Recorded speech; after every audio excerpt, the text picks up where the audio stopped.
apresentação é uma apresentação que vai, de certa forma, falar dessas últimas reflexões, né, que eu e o professor Rogério a gente fez, principalmente com os campos pré-pandemia, né? Foram os últimos campos que a gente fez, foram justamente no final de semana antes de fechar tudo, e a gente estava em campo e com esses dados a gente conseguiu ir pensando também ao longo desses meses no que a gente vai apresentar aqui para vocês. Eu vou, de certa forma, começar dando uma visão mais geral, mais macro, né? Uma contextualização sobre como é que foi esse fenômeno espacial, né, do café. E, para isso, eu vou falar um pouco da minha dissertação, né, mas vou buscar não me alongar muito, porque aí já são outros 40 minutos. Eu vou dar mais uma passada rápida para ter essa visão, assim, de certa forma, de um contexto maior. E depois a gente vai enveredando por essas reflexões que eu tenho feito no doutorado junto, sempre com a parceria do professor Roger, que inclusive eu gostaria de também aproveitar a oportunidade para agradecer muito por todo o apoio e a oportunidade de se orientando dele, né? Eu nunca pensei como seria produtivo e, enfim, edificante. Muito obrigado, senhor. Bom, o trabalho que a gente vai apresentar se intitula Transformando a Muralha em Fronteira, né? O caso da Serra do Mar e a produção de café no século XIX. O café foi um produto super importante, né, no Brasil colonial, Brasil imperial, e ele é, de certa forma, bem debatido. E a gente sabe a importância que a cultura do café teve para a Mata Atlântica, ou pelo menos, né, para a ausência da Mata Atlântica atualmente. Mas eu sempre fiquei me perguntando, né? Quando eu cruzava a Dutra, meus pais tinham uma casa em Visconde de Mauá também, então a Dutra é uma coisa que faz parte, de certa forma, da minha vivência. E a Dutra atravessa o Vale do Paraíba. E a paisagem que a gente vê pode ser, de certa forma, exemplificada nessa imagem que a gente tem, né? Pastos bem degradados, vegetação alterada, bastante alterada, geralmente restrita, mais topo de morro. Só que muitas vezes essa paisagem é uma paisagem que é naturalizada, né? Poucas pessoas param para se perguntar se aquilo deveria ser daquela forma ou se aquilo já foi diferente antes. A gente muitas vezes lê nos livros de história como o café retirou a Mata Atlântica, né? O empreendimento cafeiro foi abrindo a fronteira agrícola no século XIX, mas a associação entre o que aconteceu nos livros de história e o que acontece de fato na paisagem, muitas vezes passa ao longe, né? Então, uma das motivações de toda essa pesquisa que eu venho fazendo desde o meu mestrado é como é que a gente pode explicar essa paisagem atual do Vale do Paraíba. Quais são os motivos, quais são as razões para ela estar assim como ela está hoje, né? E aí, como talvez vocês tenham lido na descrição, eu sou geógrafo, mas eu também sou historiador, então o componente temporal é muito importante para mim no sentido de buscar uma explicação, né, dos fenômenos. As coisas estão atreladas no tempo, começaram em algum momento e tem uma duração. E isso também se reflete no espaço, se reflete na paisagem. Então, eu tive que voltar. E voltando, eu comecei a pensar que primeiro veio, de fato, o café. E com o café, essa fronteira foi sendo aberta e muito do que a gente tem hoje de resultados, né, de resultantes sociológicos, a gente pode atribuir a essa entrada do café, principalmente no Sudeste. Mas é válido a gente perguntar, será que o café é o único produtor da paisagem? Como assim? Será que a gente pode responsabilizar o café pela paisagem atual de forma total? Será que não existiam outras atividades que ocorriam também? Será que o que explica o café também ter acabado em algumas regiões e não ter voltado à floresta? Será que a gente pode fazer relações tão simplistas assim, que o café desmatou e retirou a vegetação e a gente tem atualmente um Vale do Paraíba que é só pasto? Bom, eu fui investigar mais e fui me perguntar, né, quais foram as transformações, tanto do ponto de vista humano, quanto do ponto de vista físico e ecológico, que foram ocorrendo na paisagem, que podem ajudar a gente a entender a sua conformação. Então, no meu mestrado, eu fui estudar justamente o município de São José do Barreiro, como um estudo de caso, né? O município de São José do Barreiro está ali pertinho de Bananal, aqui é divisa, né, com o Rio, aquela parte de São Paulo que invade, basicamente, o estado do Rio de Janeiro. É quase que como se fosse um Rio de Janeiro, né? Mas aquela região do Vale do Paraíba, ali coladinho com Barra Mansa, Resende, né? Então, em São José do Barreiro que eu fiz o meu mestrado, e eu pude me aprofundar um pouco mais, tanto em estudos da paisagem, através de diversos trabalhos de campo, quanto também com história oral, né, conversando com as pessoas da localidade para entender as transformações da paisagem, e pesquisa em arquivos, né, em arquivos históricos que pudessem me ajudar a entender, de certa forma, como é que foi esse processo de entrada do café e principalmente de decadência do café. Porque se a gente vai abrir a hipótese de que talvez não tenha sido só o café, a gente tem que se perguntar o que veio após o café até os dias de hoje, né?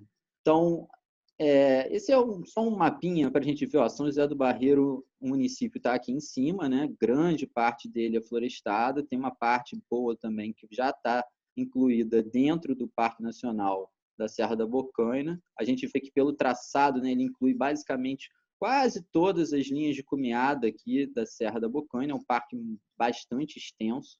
Ele tem partes tanto litorâneas, né, quanto as partes continentais. E esse foi o município que eu utilizei como o estudo de caso, né?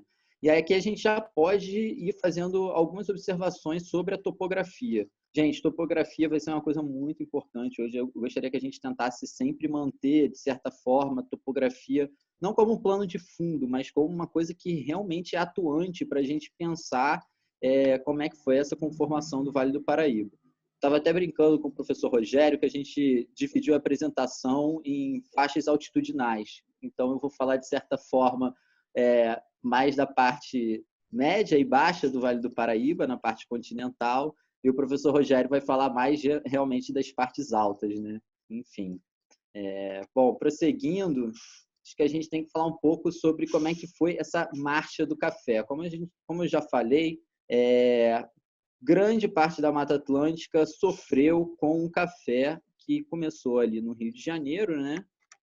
E estava basicamente assentado em trabalho intensivo, que foi trabalho escravo, né, de africanos escravizados, e só através dessa forma de trabalho que conseguiu ser tão destrutivo, submetendo seres humanos a carga de 12, 14, 16 horas de trabalho, sem nenhuma, né, com a ausência completa de práticas de fertilização do solo, isso a gente vai falar um pouco mais adiante, e com a expansão constante da fronteira agrícola. Então, se a gente for pensar, esse mapa explica muito também desse mapa que a gente tem aqui da Mata Atlântica remanescente em 2005.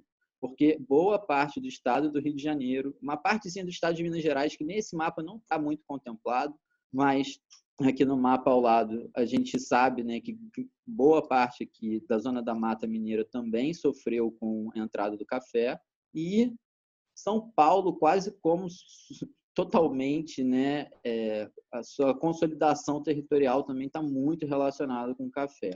Então, a região do Vale do Paraíba, justamente essa aqui, que eu estou passando a marcação, eu gostaria que vocês realmente ficassem atentos a esse, de certa forma, esse retângulo, porque agora eu vou trazer um mapa para vocês. Eu fiz muito apressadamente, eu peço desculpa, realmente tá bem rústico, digamos assim, mas é um mapa hipossométrico para a gente ver como varia, né, a altitude e como o café ele acabou se derramando justamente na parte entre a Serra da Mantiqueira e a Serra do Mar, ali mais localmente aqui a Serra da Bocaina, né, o nome local da Serra do Mar. Então, o café ele começa aqui no Rio de Janeiro, como está aparecendo nessa imagem, só para efeito de localização aqui a gente está em Ilha Grande, né? Então, Ubatuba vai ser aqui, Bacia de Santos já vai ser mais para cá, e aqui seria mais ou menos a região de Resende, Barra Mansa, e aqui vai se estreitando, São José do Barreiro, Arapeí, até ir lá para os lados de Guaratinguetá e Taubaté. E é justamente nesse final do vale que o café faz a curva, ó. Observem. o café veio e fez a curva em direção ao Oeste Paulista. E aí já foi, na verdade, outra situação, né, de café, já não é mais com trabalho escravo, já é outro terreno também, é quando entra a questão, né, da terra roxa, um solo basáltico que se mostrou muito mais propício ao desenvolvimento do café, mas a gente está realmente focando aqui nessa parte onde o café realmente ele se derramou por esse vale. E acho importante a gente falar que a gente está falando do Vale do Rio Paraíba do Sul, né? E, poxa, mas ninguém está falando do Rio. O vale em si foi todo escavado pelo rio, né? O escalonamento da divisão do continente, né, sul-americano com o continente africano, a gente teve essa formação, né, de serra e o Rio Paraíba do Sul trabalhando e comendo aqui entre um escalonamento e outro e formando, de certa forma, esse grande platô por onde o café pôde se espalhar.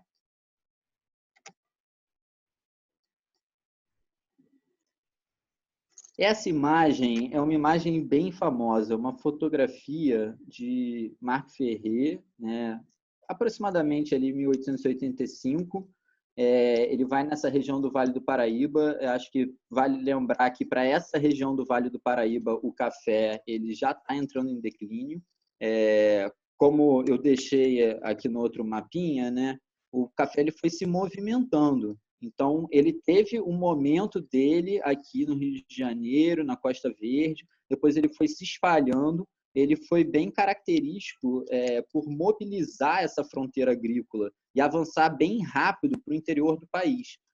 E justamente quando a gente estava, né, ainda hoje, na verdade, a gente apresenta uma ocupação do território muito litorânea, esse papel de interiorização que o café trouxe, foi muito relevante também para a consolidação do nosso território, né? Então, só por conta dessa alta do preço do café mesmo, que a gente conseguiu interiorizar bem para essas áreas de São Paulo e fazer ocupações mais permanentes para essas áreas. Opa. Pronto. Então, em 1885, o café ele já estava migrando para outras áreas do estado de São Paulo que não era o Vale do Paraíba. O Vale do Paraíba já estava em decadência. Então, o Marc Ferrer ele visita o Vale do Paraíba já num período que o Vale do Paraíba não é o grande locus de produção, ele já está se mudando para o Oeste Paulista. Mas essa imagem, como eu disse, ela é muito interessante porque ela mostra exatamente o arranjo espacial que as lavouras de café tinham que ter. Era tudo como a gente fala, né, e como a gente encontra na literatura morro abaixo, não era utilizado, né, o procedimento com curvas de nível, que já era conhecido, terraceamento, curvas de nível, né, você plantar de acordo com as linhas do terreno, você já encontra isso na documentação, mas isso não era seguido. E por que não era seguido? Era muito mais por uma questão de vigilância, uma questão realmente de poder exercer poder e controle sobre os escravizados. Com o capataz ficando na base, né, da lavoura, ele conseguia percorrendo ver todos os escravizados trabalhando. Então, se esconder ou fugir era muito mais difícil nesse esquema organizacional do que se a gente tivesse em curvas de nível, com esse escalonamento do terreno. Então, acho que é válido, né, a gente até trazer uma observação que a professora Verena Winivarter fez num evento que eu participei, que essa é uma paisagem Foucaultiana, né? É uma paisagem da vigilância, uma paisagem do vigiar e punir. É uma paisagem feita para o medo, feita para o terror. Embora a organização assim toda seriada da natureza, uma forma de lavoura aos olhos de alguns possa parecer bem agradável, por trás esconde todo esse simbolismo de controle dos corpos, né? Então, acho muito interessante trazer também isso à tona. E como eu coloquei anteriormente, não existia prática de fertilização do solo. Muitas vezes se varria os pés dos cafés para que não ficassem folhas, para que as folhas poderiam apodrecer e poderiam causar doenças. E também estava associada a crença de que somente com solos de floresta virgem ou floresta pouco alterada, você poderia ter bons cafezais. Então, todo aquele processo de movimentação também da frente de lavoura do café se derramando pelo Vale do Paraíba e depois em direção ao Oeste Paulista, é devido também a essa crença. E por a gente não ter práticas, né, de fertilização, de conservação do solo, com certeza isso acelerou em muito a degradação desses terrenos, né? Solos ficarem férteis muito mais rápido. Na literatura você encontra que um cafezal pode durar claramente 50 anos de forma produtiva, com uma boa produção. E a vida, muitas vezes, de cafezais durante o ciclo do café chegava a 20, 30 anos no máximo. Então, a gente teve uma degradação muito acelerada do solo que também impulsionou essa frente agrícola. Eu acho que também essa imagem é muito interessante para a gente pensar nessas resultantes do café, né? O que o café causa no Vale do Paraíba. E assim, só fazendo um adendo, por que é tão importante também a gente estar falando tanto de café, né? Se a gente quer pensar Mata Atlântica, a gente tem que pensar também em café, porque, de certa forma, fez parte da constituição do que a gente tem hoje, enquanto Mata Atlântica. O que está, né, florestado, o que não está florestado, muito se deve também a esse ciclo do café. Então, essa imagem também é do Marco Ferrer, nessa expedição que ele faz ao Vale do Paraíba, também mais ou menos ali em 1885. E é curioso ver como já tem muita erosão do solo. A gente já tem muito fosforocamento e a gente está falando do final do século XIX. Isso não vai ser um processo que vai somente ser perceptível no século XX ou mais nos dias atuais. Já se convivia muito com essa erosão precipitada do solo, né? E muito se deve também por conta desse lineamento que era necessário na visão dos senhores de café, dos capatazes, para poder manter o controle sobre os escravizados. Ok, então a gente já chegou à decadência do café, né? O café ele já saiu do Vale do Paraíba, ele já está indo lá para o Oeste Paulista, e aí depois do café vem o quê? E aí eu trago essa imagem, também é do Marco Ferrer, fotógrafo que realmente ajudou muito a pensar o Vale do Paraíba nesse período, né, com representações que ele fez. E aqui a gente tem o retrato de uma fazenda de café abandonada. A gente pode ver os cafezais aqui ao fundo já totalmente abandonados, aquela coisa que já não faz nem mais sentido você tirar. O próprio pátio, né, o quadrilátero funcional, como é chamado, né, na arquitetura, quando a arquitetura vai estudar a fazenda de café, eles chamam isso do quadrilátero funcional, onde, na verdade, era quase como que a vida dessa fazenda acontecia aqui, com seus diversos ofícios, moradias, residências, né, das mais diversas pessoas que moravam numa fazenda de café. Uma fazenda de café chegava a ter mais de 20 profissões diferentes, né, para poder funcionar. Então, a gente já está vendo que está toda tomada. Aqui a gente vê um bananalzinho, a gente já vê um monte de embaúba, mas, de certa forma, a estrutura permanece e essa estrutura vai sendo reaproveitada. E em que sentido vai sendo reaproveitada? Essas propriedades vão ficando muito desvalorizadas, porque o capital potencial que elas tinham, que era para o plantio, já não existe mais. São terras cansadas, são terras desgastadas. Então, qual acaba sendo o destino dessas fazendas de café, desses dinossauros, de certa forma, porque são gigantescas as estruturas, com muito trabalho humano envolvido para erguer uma estrutura dessa? Elas vão acabar virando criação de gado.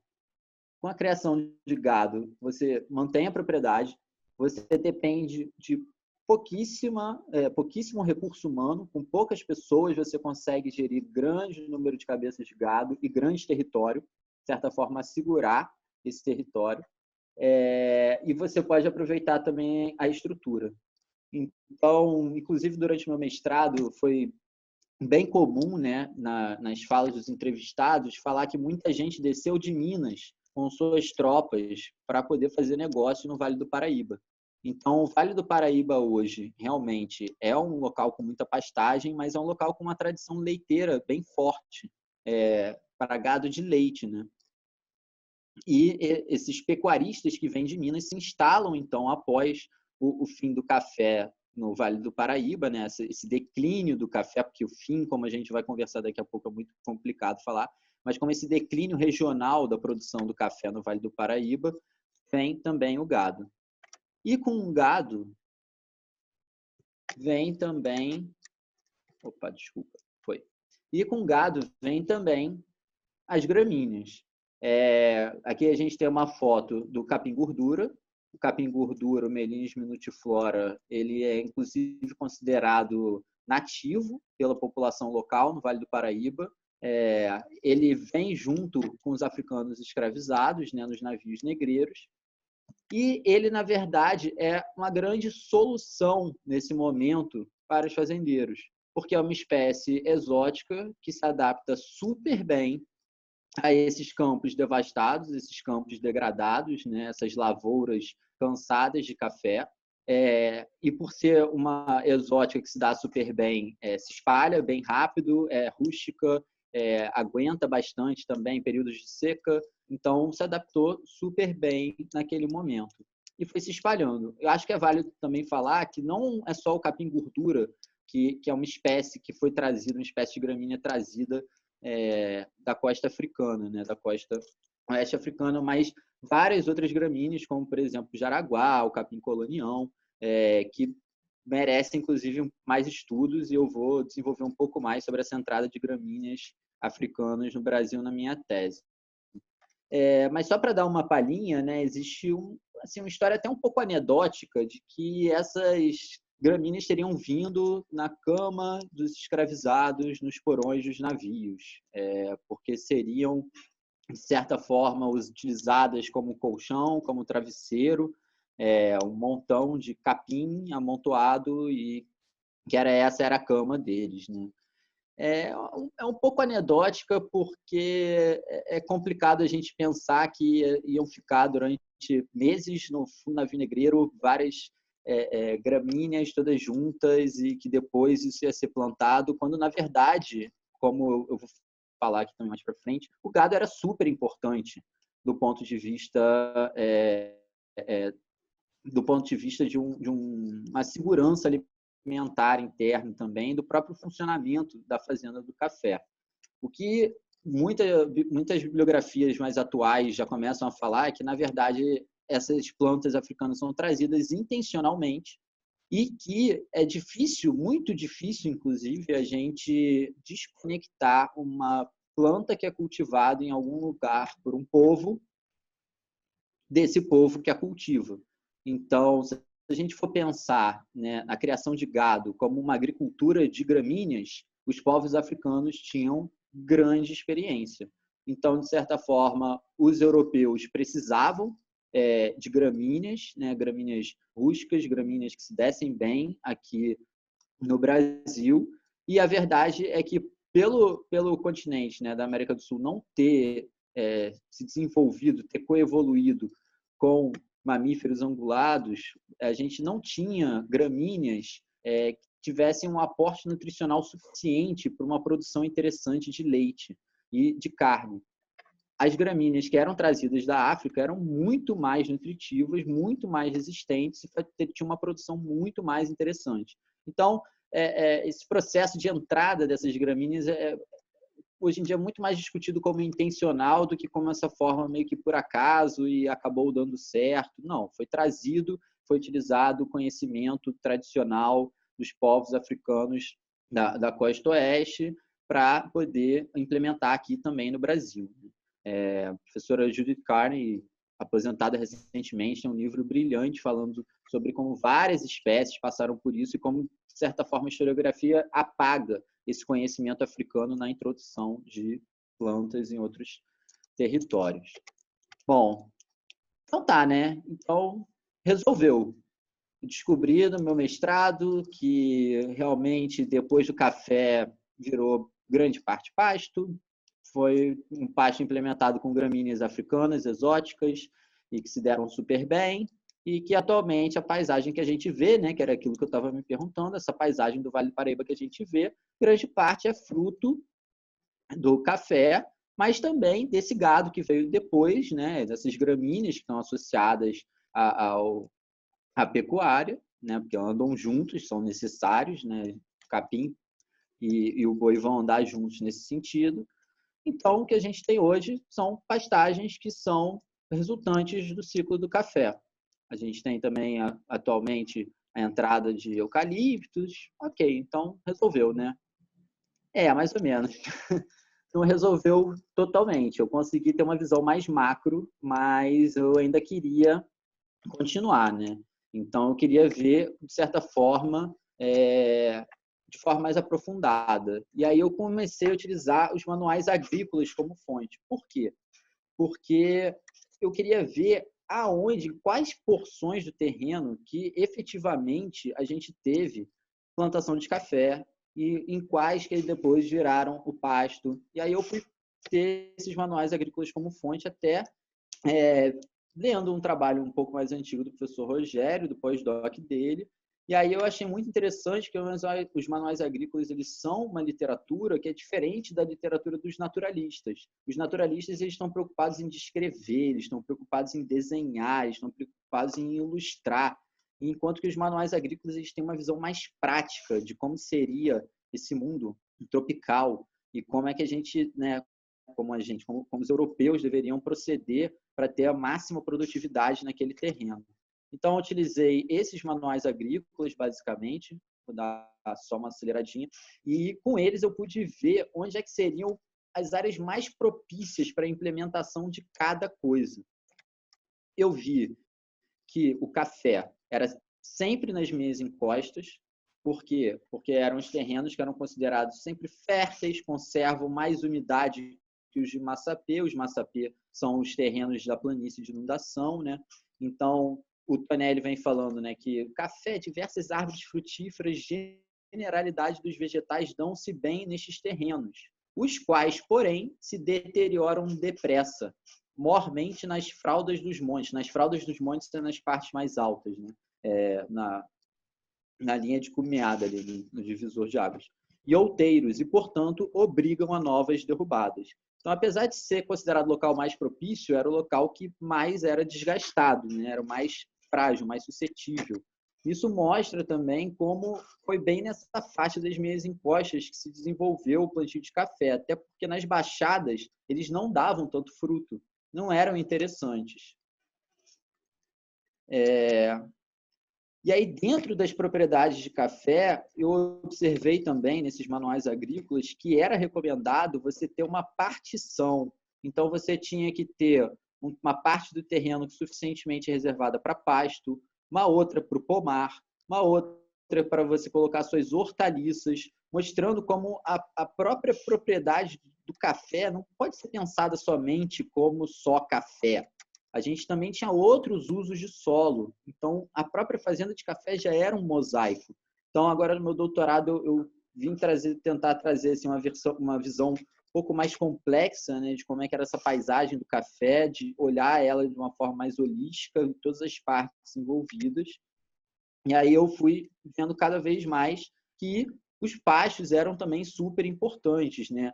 Os bois eram super importantes. Nessa imagem do Debré, de 35, apesar de ser ali nos arredores do Rio de Janeiro, é uma realidade em todo o Brasil nessa época, né?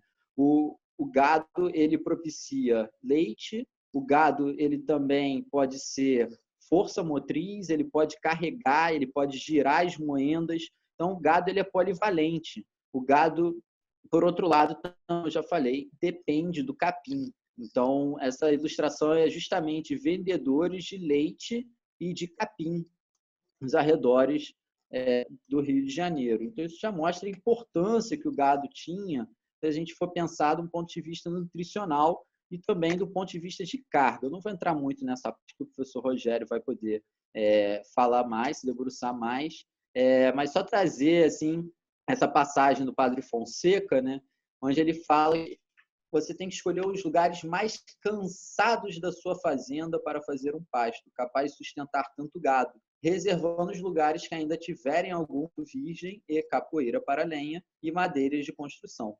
Então, o pasto, apesar do gado ter essa importância muito grande, o pasto ele sempre era ligado às áreas menos nobres. Isso tinha um motivo. O motivo era justamente poder empregar gramíneas que eram super resistentes, que se adaptaram muito bem à realidade brasileira.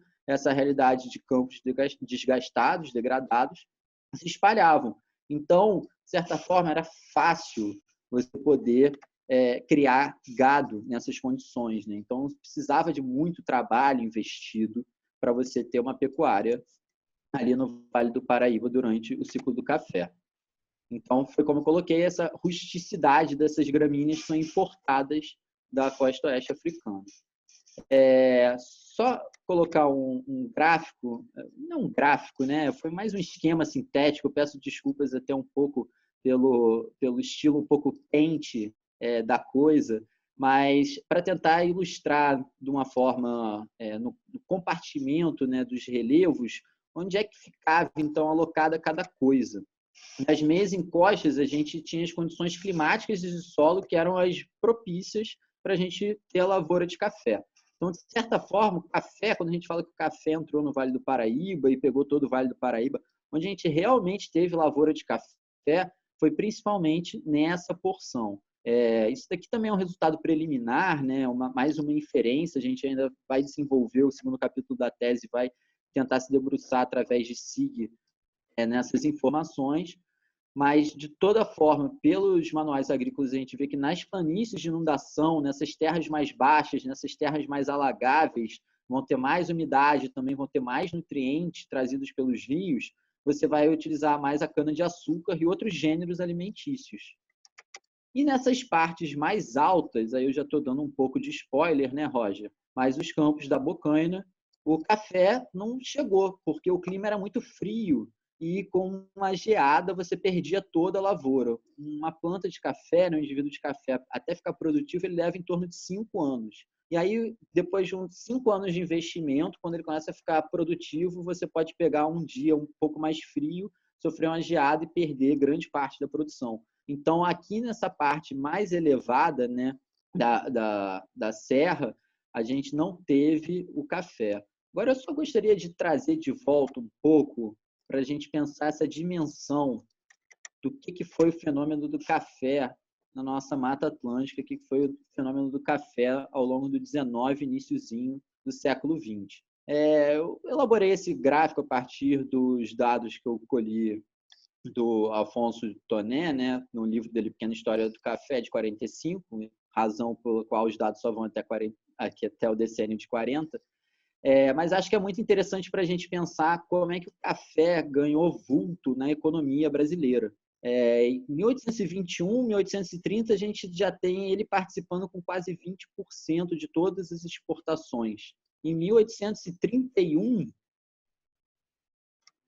a gente já vai ter ele correspondendo a 43% de todas as exportações nacionais.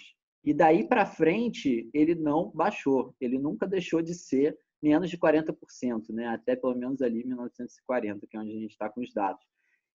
Mas é impressionante a gente ver a participação do café na nossa balança comercial. E aí eu acho que é mais impressionante ainda a gente pensar que em 1929 a gente teve a crise de 29 e que por muita gente é considerado o fim do ciclo do café, mas ainda assim no próximo decênio ali em 31 a 40 ele ainda correspondia por mais da metade de toda a nossa exportação, né?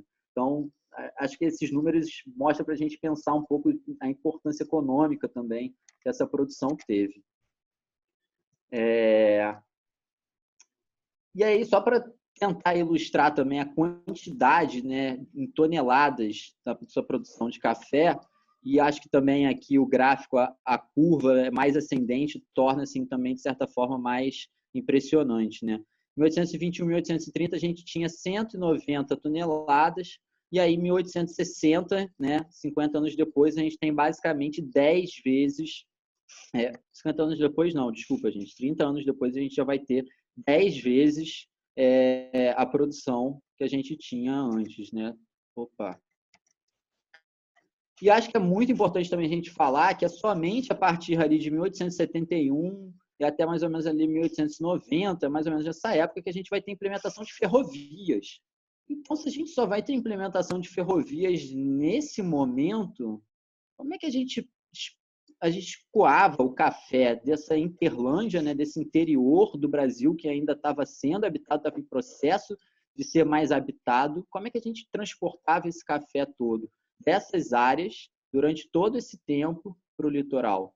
Então, esse era um problema, mas que também foi encontrada uma solução.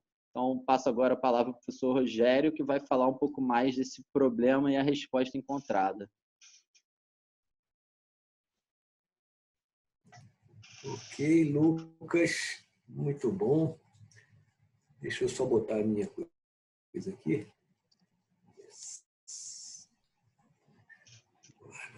Só um segundo. Pronto.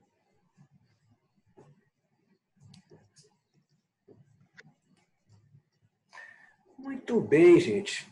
Para quem eu não dei boa tarde. Prazer estar aqui uma tarde chuvosa dessa, conversando sobre a gente meio preso em casa, mas pelo menos a gente tendo contato assim, com grandes espaços, né? Essa pesquisa eu tenho um prazer muito grande de estar fazendo ela com o Lucas e eu acho que faltou na parte metodológica do Lucas um momentinho. Eu tirei daqui. Está fora de ordem, mas não tem problema. Só um segundo, gente. Só um minuto. Eu comecei do lado errado. Não, agora sim. Agora vai ficar certo. Sim, agora sim. Agora está certo. A coisa de... Vamos retomar esse ponto agora, que o Lucas chutou a bola para mim. Como que a gente atravessa uma serra do mar? Né? Quais são os processos envolvidos? Né? E uma coisa que ficou faltando é a parte metodológica dessa pesquisa toda, que a gente está usando bicicleta, quer dizer, a gente não, o Lucas está usando e eu vou esbaforido tentando seguir o Lucas atrás. Nós temos feito viagens lindíssimas, já fizemos viagem de 4 dias, de Resende até Angra, praticamente, e é uma coisa interessante, eu queria até trazer isso para cá, que a bicicleta é uma ferramenta para quem estuda paisagem muito séria, não é um negócio muito legal, porque você tem um tempo de contato com a paisagem muito grande e você não usa só a visão, que é como você usa quando está trabalhando com sensoramento remoto ou quando você está andando de carro. Com a bicicleta você tem um ângulo de visão muito maior, você percebe, a informação chega para você por outros sentidos, olfato, barulhos, trepidação, diferenças de temperatura. Né? Então fica esse convite a vocês a pensar e usar a bicicleta nos trabalhos de vocês, que super vale a pena. Né? Bom, então, como o Lucas colocou muito bem, a gente tem aqui o litoral e aqui está a área relativa ao Vale do Paraíba, com essas cidades que a gente já mais ou menos conhece de nome, como Cunha, Lorena, Silveiras, Queluz, Resende, Arapeí, Bananal, Barra Mansa, Coatis, Volta Redonda, e vai até Vassouras. Né? Então, essas cidades todas, que eu falei o nome agora, estão todas ligadas ao café. São produtos do café. Né? E tendo ainda esse problema mais sério, que é o seguinte, é esse muro aí. Como passar esse muro? Né? Como passar? Então, do lado de cá, você tem o mar, que é para onde o café produzido vai sair. E do lado de lá, você tem a produção do café. Eu queria retomar assim, 2 aspectos assim, que eu acho que é interessante, o Lucas já falou, mas sempre é importante. Né? Esse café, ele tem 2 necessidades grandes. Né? Uma, o Lucas colocou muito, ele colocou as 2, é óbvio, né? Eu só vou repassar, que é a necessidade de escravo. Não há como você produzir café, não existe isso, de você produzir café sem escravos, e cada fazenda dessa podia ter um número entre 200 e 700 escravos. Uma quantidade gigantesca de escravos, é impressionante, escravizados. É impressionante a quantidade de pessoas trabalhando. Né? E basta lembrar, por exemplo, que no município de Areias tinham 300 fazendas. Então, você botando por baixo aí os 400 escravizados por fazenda, vezes 300, olha o número de gente que tem trabalhando. Né? E a outra coisa é a necessidade de terras e desmatamento. Tá? O café produziu uma escala de desmatamento assim, absurda, de derrubada de florestas. O Lucas colocou bem que quando o café parava de produzir, porque a terra estava ficando cansada, e esse cansada, leia-se, exportação de nutrientes, seja por erosão, seja por exportação pela colheita, simplesmente você avançava no desmatamento. Então, é como o professor Pádua fala, né? Era como se o Brasil não tivesse fronteiras. Você vai avançando e a terra, esses latifúndios, eram muito ligados ao Império, né? Tanto que esse nome Barões do Café não é à toa, né? Então, as terras eram dadas a essa elite toda, né? Então, esses dois lados, assim, terra e escravizados trabalhando, né?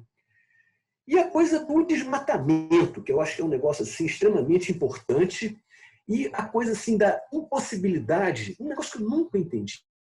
Por exemplo, na Colômbia, desde do século XIX até hoje, se planta o café sombreado. Tá? O café é intercalado com determinadas espécies. Hoje se colocam espécies assim, que ajudam, né, leguminosas para fixar nitrogênio, etc. Né? Mas o modo de cultivar no Brasil era de terra arrasada. Né? E essa terra arrasada ela tem um pouco a ver com alguma coisa, algum inconsciente. E eu encontrei uma citação aqui de Pernilla Wyss, que é uma finlandesa, eu conheço ela, e a diversidade biológica é mais ou menos inconscientemente associada com uma ordem antiga, com circunstâncias pré-modernas. Metaforicamente, esteticamente e ideologicamente, a diversidade pode ser considerada como uma reação à ordem, à monocultura e à eficiência da sociedade moderna. Então, é como se fosse assim, temos vergonha da biodiversidade. A biodiversidade, um barão, não pode ser controlado por ela. Ele tem que derrubar, ele tem que acabar e colocar aquele jardim para colocar aquilo que o Lucas lembrou, que é muito bem, para fazer aquela paisagem do controle, do medo, né? O café plantado em linha. Né?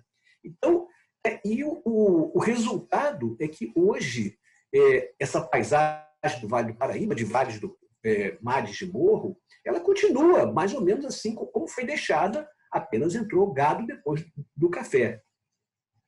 E o desmatamento ocorrido aí foi uma coisa absurda, né? Um negócio assim que a gente não tem nem ideia. Eu tenho um pálido exemplo aqui, que o Saint-Hilaire, quando andou pela região, ele descreveu essa espécie aqui, uma rutácea almeidea longifolia. Tá? Ele coletou esse galinho, prensou, levou para o Museu de Paris, descreveu essa espécie, almeidea longifolia, já foi até sinonimizada.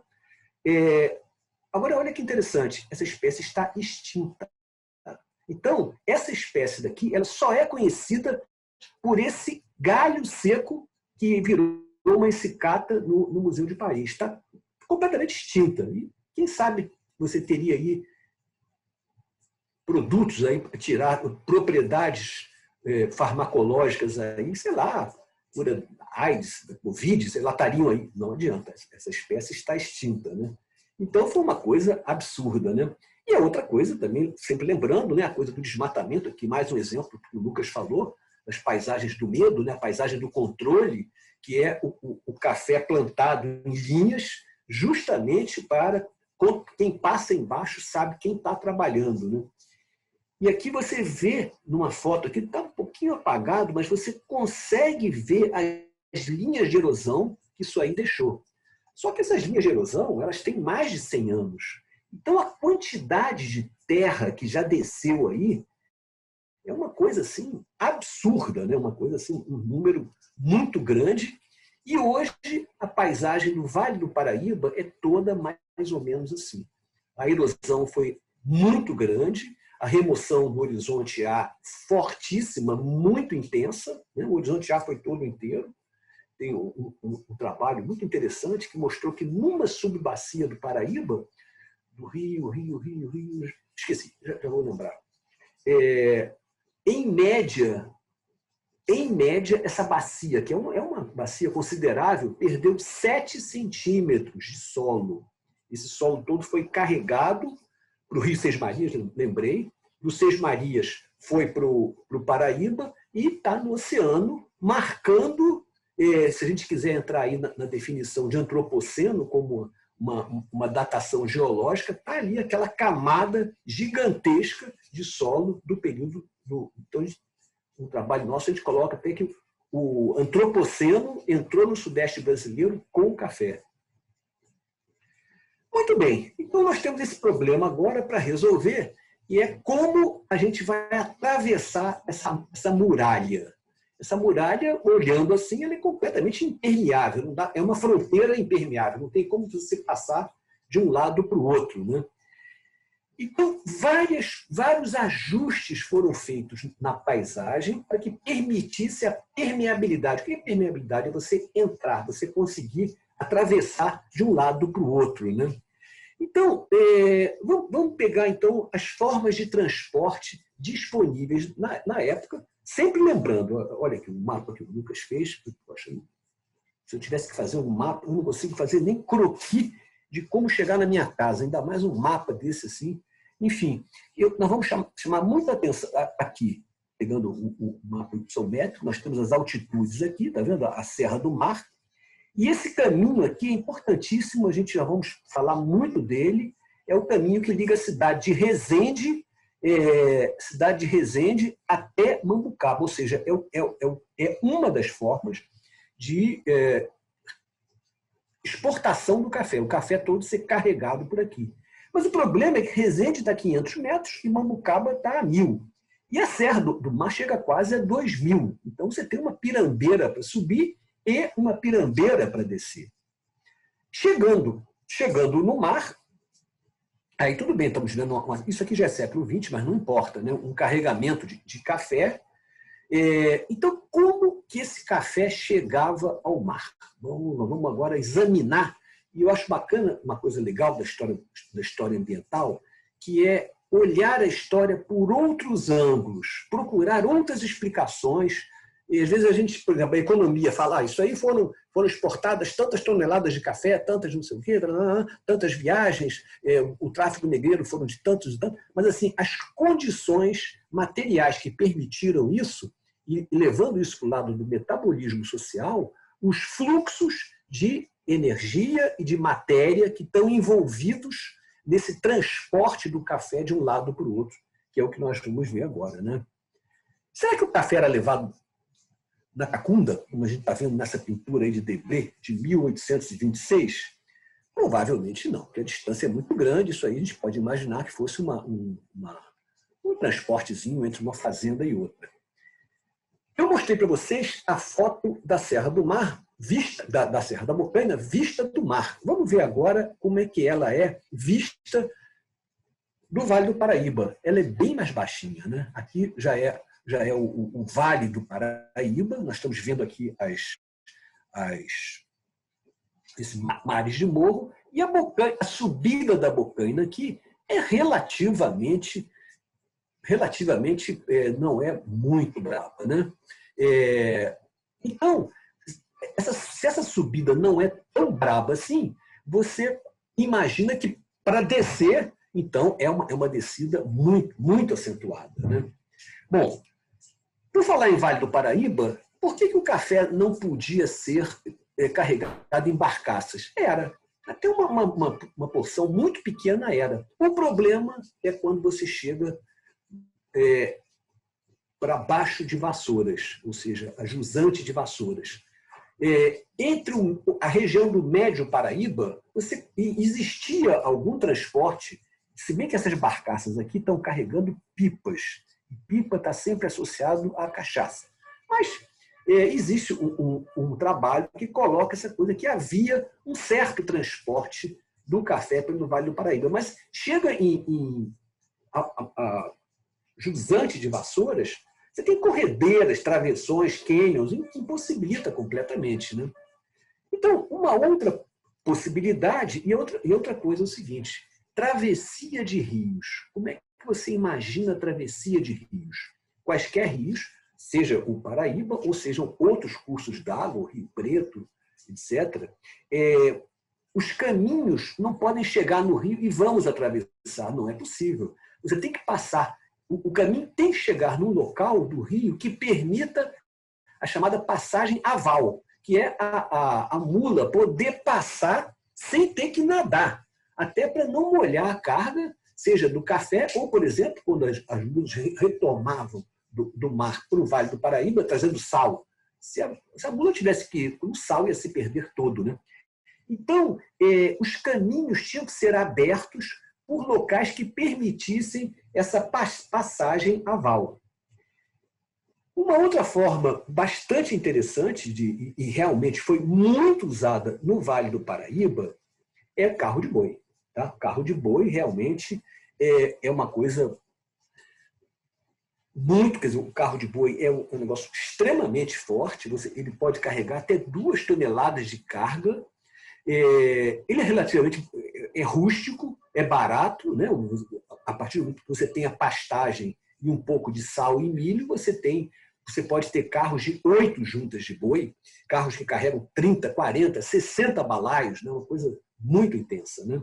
Então, esses carros de boi têm um probleminha aí. Eles eram muito bons para interligar as fazendas ao longo do Rio Paraíba. Então, você tem uma fazenda aqui, você leva para essa fazenda daqui, e leva para outra, e leva para outra. Mas será que com carro de boi a gente consegue subir a serra? É meio difícil, né? Então, a paisagem do Vale do Paraíba, isso é uma das coisas que a gente está vendo e levantando, e cada vez mais vendo como aparece, e aí entra o papel da bicicleta, né? Descobrindo isso daí. E são uns restos de caminho que você encontra na paisagem que não tem serventia nenhuma. Tá? Esses restos assim, são pedaços de caminho que não leva nada a lugar nenhum e tem pasto no meio. Ninguém usa isso para nada. São antigos caminhos de carro de boi. Tá? Por quê? Eles têm uma declividade característica, curva de raio longo, porque tem, como às vezes o carro é muito comprido, não pode ter curva fechada, senão o boi bate no barranco, etc. Né? Então, a gente está levantando uma quantidade muito grande desses caminhos. Só que, lembro mais uma vez, então, esses caminhos podiam levar... o carro de boi aguenta muito peso, mas tem limitações quanto à declividade. Né? Aqui, essa pintura aqui de Facchinetti, de 1886, eu acho fantástica ela, que mostra uma fazenda. Né? E aqui a gente vê nitidamente aqui estamos falando de 86, então o café já está na decadência, não tão decadente quanto aquela fazenda que o Lucas mostrou, mas olha essas linhas que você vê aqui, nitidamente não tem mais cafezal nenhum. Mas aqui a gente vê ainda um caminhozinho de carro de boi, tá vendo? O carro de boi foi usado aqui para escoar essa produção. Então, como eu falei, o problema nosso agora é o seguinte. Então, ok, carro de boi pode ser usado, mas somente ao longo do Paraíba. Mas como é que vai transpor essa serra? E o quão alto essa serra é? É alta para cacete. É isso aí que ele está falando. O Pico do Frade. Olha só, como é que você vai transpor um negócio? É impossível você transpor um negócio desse carro de boi. Então, aqui uma amiga minha, Tereza Muniz, subindo esse morro daí, mostrando, aqui a gente já viu alguma coisa aqui do litoral, como é que essa paisagem é. Então, essa transposição aí é muito complicada porque é muito alto, né? É bastante alto. E olha só como é que é a descida agora do alto da Bocaina em direção a Mambucaba, né? É um negócio assim, você vê, é uma declividade muito alta e a gente encontra coisas muito interessantes. Está vendo uma cachoeira no meio, um negócio assim? É uma área de Mata Atlântica muito interessante. E é por aí que o café passava. Isso aqui é interessante, né? Mas vamos ver como. Aspectos aí da vegetação que você encontra nesse caminho, aí uma figueira, e para medir o DAP deu um trabalho danado, precisou de muita gente, né? Mas vamos lá. Então, eu tenho aqui várias cidadezinhas colocadas, né? Cachoeira Paulista, Silveiras, Areias, São José do Barreiro, Bananal e Resende. E esse caminho, então, ele ia de Resende para subir a Serra da Bocaina e descia, despencava até Mambucaba. Vamos dar uma olhadinha num total de 120 quilômetros de extensão. Vamos agora olhar com o olhar de historiadores ambientais como é que eram as condições, como é que era feito isso. A gente não pode dar quer dizer, de um economista alienado, por aí passou tantas toneladas de café. Não. Isso aí tem trabalho humano investido nessa paisagem. Isso aí é importante, a gente resgatar esse trabalho humano, né? A coisa toda, então, era isso aí. Era feito o café era transportado em tropas de burro, tá? Burros carregadérrimos, com mais de 100 quilos, depois eu vou ter o dado aí certinho, tá? Cada mula carrega 120 quilos de café. E está aqui, olha. Aqui o Barão de Pati de Alferes. Está, pois, demonstrado que sem tropa não se pode ser fazendeiro de serra acima. Custa ela não pouco a ser montada, e o custo é de uns poucos contos de réis. Seu custeio traz a despesa diária de meia quarta, eu botei aqui a tradução, de meia quarta de milho por besta, ou seja, 2 quilos de milho por dia, de imensa ferragem, aqui estamos falando de ferradura, de couros, sola, capim, esteiras e bornais. Cada lote de 7 bestas que conduzem regularmente 56 arrobas de peso, que dá 117 quilos por animal, demandam um tocador, é o cara que vai tocando as mulas, né? O arreador, o ajudante, e que não pouco dão o que fazer ao dono, com suas exigências e disparates, por ser, infelizmente, quase toda esta gente de ínfima plebe. Então, aí ainda leva o cara trabalha escravizado, ainda leva esse elogio aí de ser de ínfima plebe. Muito bem. Agora vem a grande novidade desse caminho. Esse caminho era calçado. Tá? Esse caminho era calçado. Você imagina, pelo menos que eu já tenha percorrido, eu já percorri 40 quilômetros desse caminho, e ele é calçado. E uma coisa que é o seguinte, ele é calçado não é com pedrinha, não. Aqui você está vendo uma pedra aqui que tem quase 1 metro por 1 metro, tá vendo? Ele era calçado e tem que ser calçado, porque as mulas, a mula carregando 120 quilos, ela não pode descer uma pirambeira numa coisa de terra que vira lama um dia como hoje, né? Então, ele tem que ser calçado. E esse calçamento é um trabalho muito grande que, às vezes, nós passamos batido. Uma segunda coisa extremamente importante é a necessidade de ferraduras. Isso aí é um ferreiro justamente nesse vale do Mambucaba, né? Tem aqui um exemplar aqui que eu achei nesse caminho, não sei se dá para ver vocês, é um modelo muito antigo de ferradura, tá? Chama Mineira do Rampão Fechado. Ela tem um saltinho, tipo uma coisa para off-road, né? Muito bem, agora vamos dar aquela de investigador de história ambiental. Ok, então as mulas têm que ser calçadas, tem que ter ferradura, senão ela vai ferir o casco e não vai rolar, não vai dar, ou vai escorregar e quebrar a perna, que é pior ainda, né? Ok, como é que você vai botar ferraduras em tropas de 200 animais? 200 vezes, são 800 ferraduras, né? Então, a ferradura, gente, você tem que ter, e a ferradura dura pouco, eu imagino que devia durar talvez umas 4 ou 5 travessias no máximo. Depois ela se desgasta, o cravo cai, ela perde, você tem que estar sempre substituindo, e o barão falava da necessidade de um ferrador na tropa, o cara que vai botando a ferradura, né? Mas ok, de onde vinham essas ferraduras, né? Para você fabricar ferradura, você precisa de forja, para poder dobrar o lingote vinha pronto.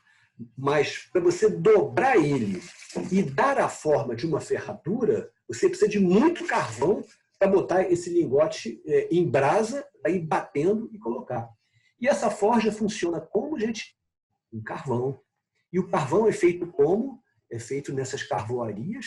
É feito com o quê? Com madeira da Mata Atlântica. Tá?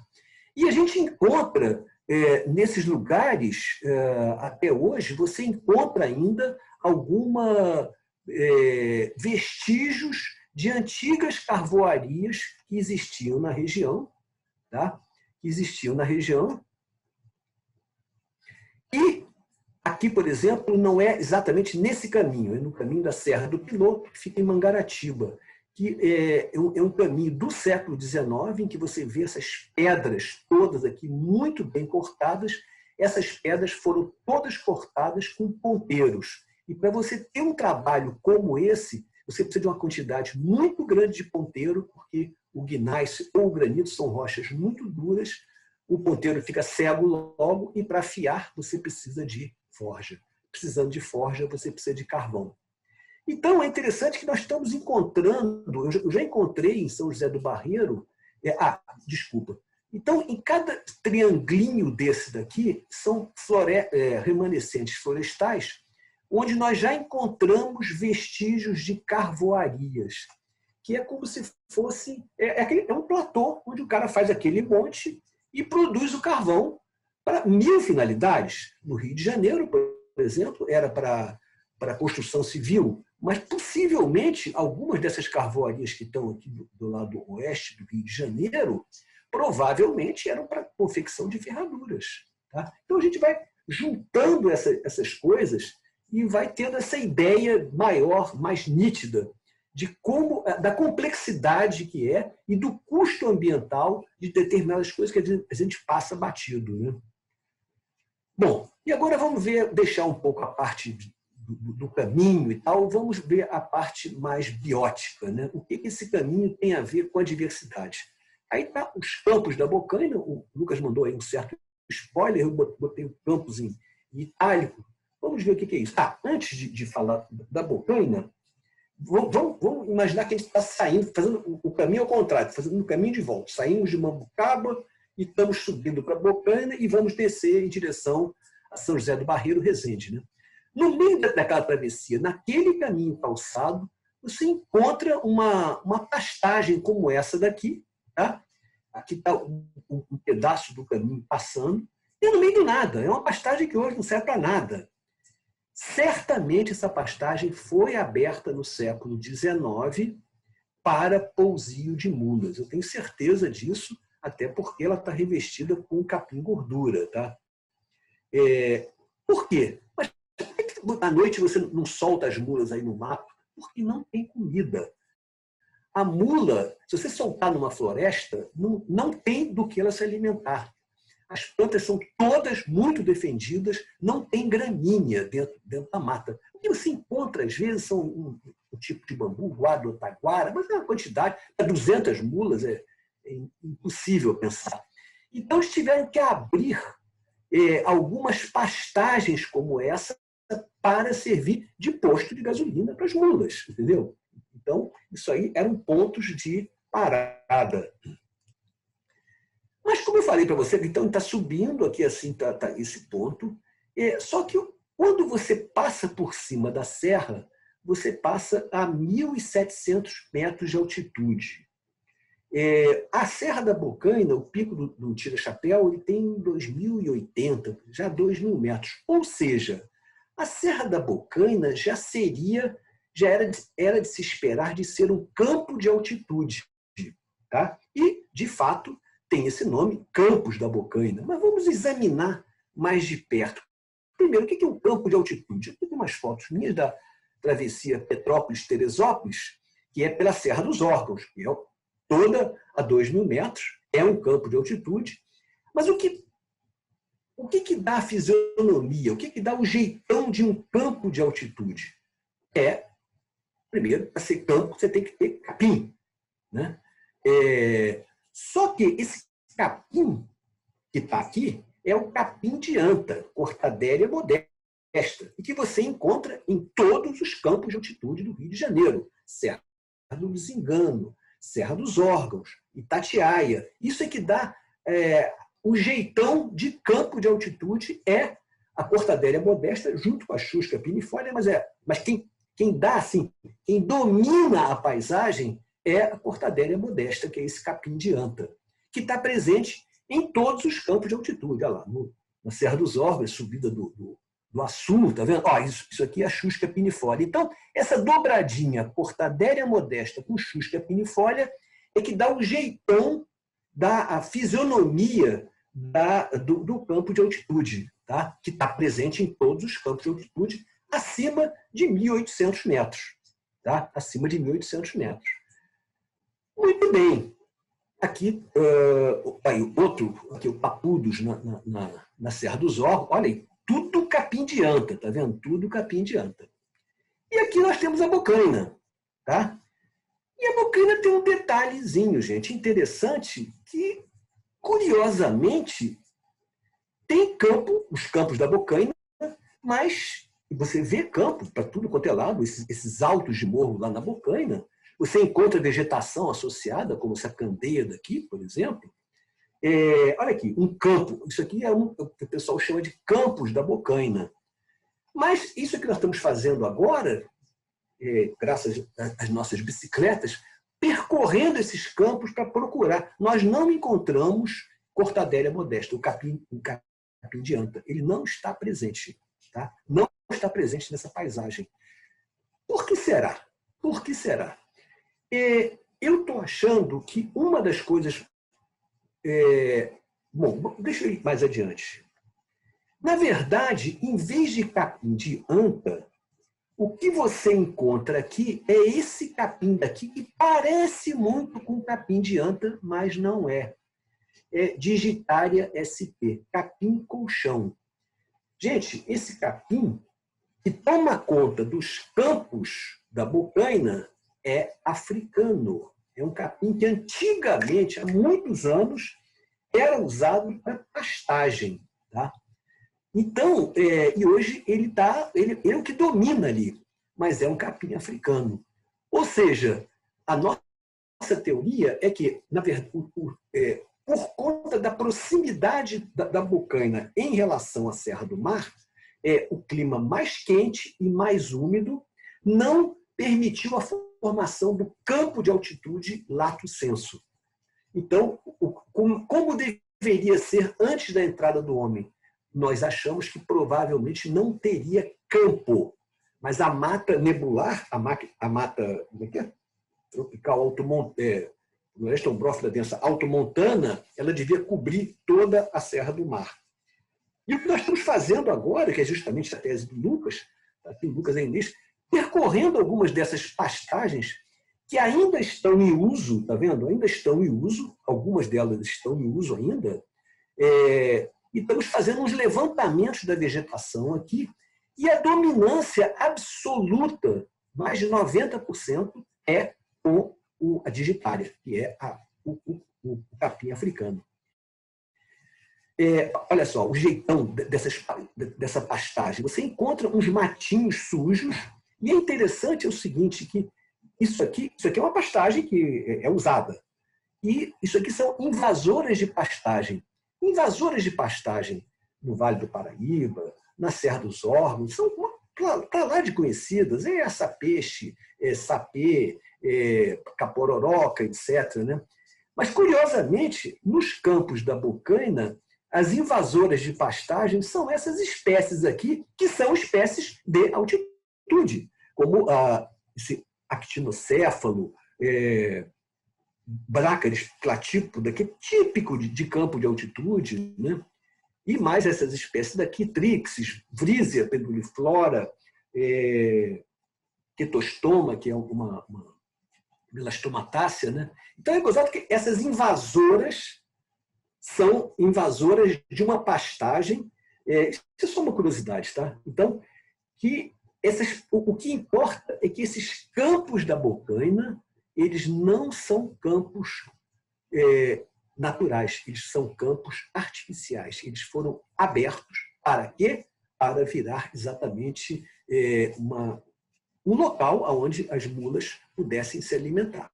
Então, tiraram a mata de altitude que devia existir ali e implantaram o capim colchão, e ele dominou e tomou conta e está lá até hoje. Né?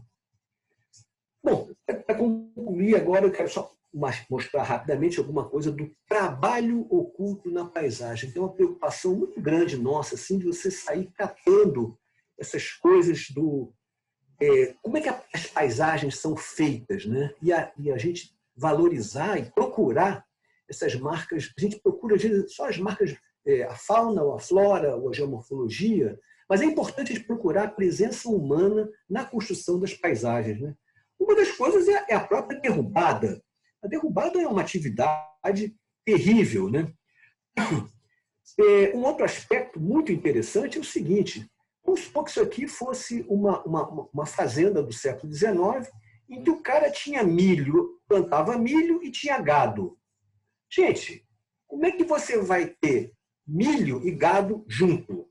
O gado vai entrar no milho e vai fazer um estrago gigantesco. É só fazer uma cerca de arame farpado e você faz um pasto de um lado e a plantação do outro. Não dá? O arame farpado é de 1915, por aí assim. No século XIX não existia arame farpado. E aí a solução encontrada, isso que ele está fazendo esse levantamento também nas nossas viagens, que é isso aqui que é o chamado mangal. Era uma vala, gente, uma vala cavucada, tá vendo? Nas encostas, com uma seção de 2x2, e você encontra para tudo quanto é lado no Vale do Paraíba. Hoje não tem finalidade nenhuma, não é drenagem, não tem rio, não tem nada, isso foi cavado aí. Você encontra para tudo quanto é lado, tá?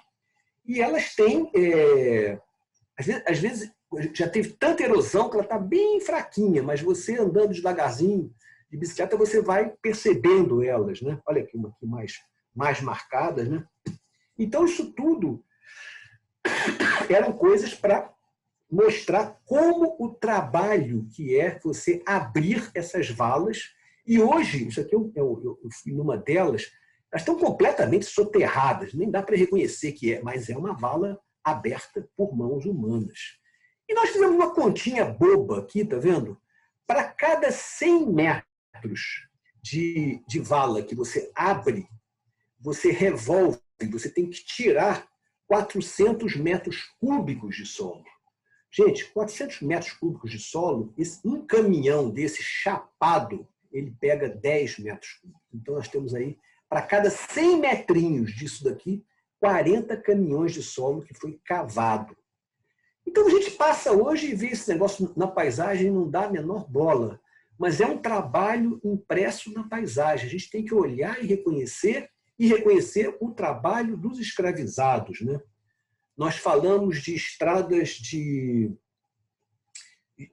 carro de boi. Isso aqui é uma delas, tá vendo? Você vê, não passa nada aqui, tá vendo? Não passa nada. Essa estrada, você até para enxergar ela, eu botei essa seta aqui para ficar mais claro, né? Ela foi cavucada. E esse cavucamento significa o quê? Para cada quilômetro foi removido 2.500 metros cúbicos. Então, para cada quilômetro de estrada de carro de boi aberto do século XIX, eles tiraram uma quantidade de terra equivalente a 250 caminhões. Gente, e são quilômetros e mais quilômetros de estrada, né? Mais um exemplo de trabalho oculto na paisagem. Eu falei para vocês que essa foto não é lá, mas podia ser perfeitamente, tá? O caminho são 40 quilômetros calçados, tá? Calçados. A gente anda naquele negócio, aí até cansa, que é meio irregular, você pode escorregar, o negócio é meio cheio de limo e tal, mas é um trabalho, e a gente se deu ao trabalho de ver o trabalho que deu para fazer. E tem, às vezes, até arremates, tá vendo? Para ter esse arremate daqui, as pedras foram escolhidas. Mas quem fez esse trabalho não assobiou e a pedra veio correndo. Não. Então, em 40 quilômetros, eu acredito que eles tenham passado por lugares que tinha muita pedra ao lado. Mas se for um depósito de talos. Mas se for numa encosta normal, não tem nada. Não tem nada. Então, essa pedra tem que ser carregada. E nós fizemos um levantamento, uma estimativa de quanto de pedra, de rochas, que foi carregado para fazer cada quilômetro de solo. Tá? É uma quantidade também, agora em massa, tá? Para cada quilômetro de estrada, ele consome 470 toneladas de rocha. O meu carro, aquele carrinho Honda Fit, tá? Ele pesa 800 quilos. Eu até vi no manual, 800 quilos. Ele não tem 1 tonelada. Então, para cada quilômetro, eles carregaram o equivalente ao peso de 500 carros. Então, isso é uma coisa absurda e que a gente tem que levar em consideração. Tá? Nós temos que levar em consideração que a paisagem não é só aspectos bióticos e abióticos, ela é também o trabalho humano, um trabalho humano forte, e esse trabalho humano ele é apagado pela erosão, pelas condições do tempo e pela falta de memória. E aí é um papel da história ambiental levantar e trazer essa memória para cá. Estou acabando mesmo, tá, gente? Agora é a última historinha. Desculpa, tá? Gente, o negócio está... Não, ainda não tem.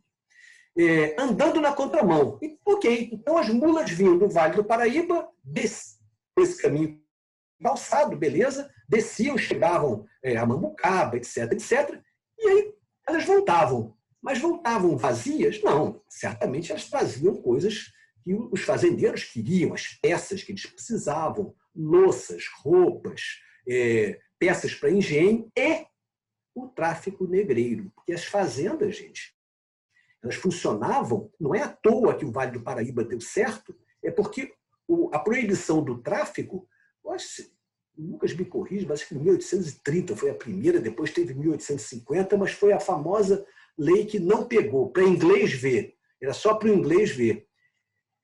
E esse litoral esse litoral da Serra da Bocaina, ali, Paraty, Angra, Mambucaba, ele é todo recortado. Ou seja, ele é perfeito para entrar um navio negreiro ali. E ele fica escondidinho e fica perfeitamente ali, não tem problema nenhum, né? Aqui, esse mapa está dificinho de ver, mas isso aqui é terra, tá vendo? Então, isso aqui é o famoso Saco do Mamanguá, Baía do Mamanguá, Paraty Mirim está aqui e Paraty a vila de Paraty está aqui assim, tá vendo? Por aqui, então, olha como é que o litoral, isso aqui é tudo litoral, tá? O litoral, como é que vinham os navios para cá, como é que era fácil de entrar um navio aqui, descarregar os negros. Ok, então vinha um tumbeiro, como era chamado, né? Vinha da costa da África, cheio de gente. Essas gentes eram deixadas aqui e o navio voltava para pegar mais. Mas qual era a moeda de troca? Como é que esses escravizados eram comprados? Com o quê? Qual era uma das moedas? Era, sabe o quê? Cachaça. Então, vidas humanas eram trocadas por cachaça. E você tem, nessa região daqui, no século XIX, registro de cerca de 50 fazendas de cana, de cachaça. Cana, que eu digo no sentido de cachaça, que não era exatamente para o consumo interno, o consumo do Brasil. Ele era uma boa parte dessa cachaça produzida era embarcada nos navios que faziam o tráfico negreiro e iam voltavam carregados para a costa da África para trazer mais escravizados, né? Nós fizemos um estudozinho, agora, só uma curiosidade, né? em quatro ruínas desses engenhos, situados em Martim de Sá, Mamanguá, que nós acabamos de ver, Rio dos Meros, Praia do Engenho. Esse aqui está faltando fazer, estamos esperando aí umas condições, esse aqui é ruim de chegar para caramba, que é na Ilha Grande, na reserva da Praia do Sul, mas é longe para burro, fazendo do Fidelis. Esses 5 engenhos que nós estamos vendo aqui, esses 4 nós já acabamos o trabalho. Esses 5 engenhos, eles têm uma característica em comum muito, muito parecida. Parece que foi o mesmo engenheiro, o mesmo arquiteto que projetou eles todos. Isso aqui é uma foto muito antiga de como deviam ser cada um desses engenhos. Tá? E o engenho é todo feito em vários níveis para a cachaça escorrer. E como estão esses engenhos daqui? Vamos dar uma olhadinha de como é esse engenho, como é que ele está hoje. Inteiramente coberto de floresta. Só sobrou a roda d'água e o inferno, que é onde a roda se encaixa. Olha lá, tá vendo? No meio da mata tomou conta. Mas, gente, nós temos que pensar agora com os olhos da época, né? Isso aqui é um investimento gigantesco e olha só o tamanho da máquina que a mata tomou conta, tá vendo? A moenda, a máquina inglesa, né? gozado que o inglês ganhava pelos dois lados, né? Ele ganhava combatendo o escravo e ganhava vendendo as máquinas para os escravos trabalharem, né? Então, esses 4 engenhos, eles são da mesma época, ou seja, meados, mais ou menos, do 19, não dá para saber muito bem, e eles têm exatamente o mesmo jeito, o mesmo jeitão, né? Alguns têm, o único que tem ainda a moenda é esse da Praia do Engenho, mas você encontra muros para tudo quanto é lado, inteiramente. Daqui você está vendo uma escada, está vendo em Martim de Sá, uma escada no meio da mata. E essa mata é impressionante porque ela... a gente fez um levantamento florístico aí, olha, aqui é onde se apoiava os mancais do engenho, todo soterrado embaixo, né? E um negócio assim, você encontra uma floresta gigantesca, nesses 4 engenhos que nós fizemos o levantamento. Eu vou contar uma última historinha rápida, né? Nesse engenho daí, a gente acabou o trabalho e deu uma frustração assim, que a gente conseguimos fazer as coletas botânicas, tinham que coletar as árvores, a gente queria ver qual é a diversidade, como é que a Mata Atlântica retomou um engenho abandonado, né? E aí a gente terminou o trabalho numa frustração que a gente só via as ruínas e via as plantas, mas não tinha a menor ideia do que tinha sido aquilo ali, de quem tinha sido, né? Eu falei, não, gente, isso é uma pesquisa um pouco alienada, vamos tentar saber de quem foi esse engenho. Aí fomos em Paraty, conversa daqui, conversa dali. Aí um historiador falou, vocês estão lá no fundo do Saco Mamangó? É, lá mesmo. Ih, rapaz, isso aí, esse engenho daí foi do Padre Veludo. Padre Veludo. Você faz uma coisa, vocês passam lá no cartório e pedem o testamento do Padre Veludo, que esse engenho foi dele. Tá legal. Aí fomos lá, o cara foi legal com a gente, ajudou. E aí, quando a gente pegou o testamento, era claro o negócio, contando a historinha. Eu, Padre Veludo, deixo esse engenho para os 6 filhos que tive por fraqueza humana. Ou seja, fraqueza humana aí, há controvérsias, né? Então, teve 6 filhos em cima com esse engenho, né?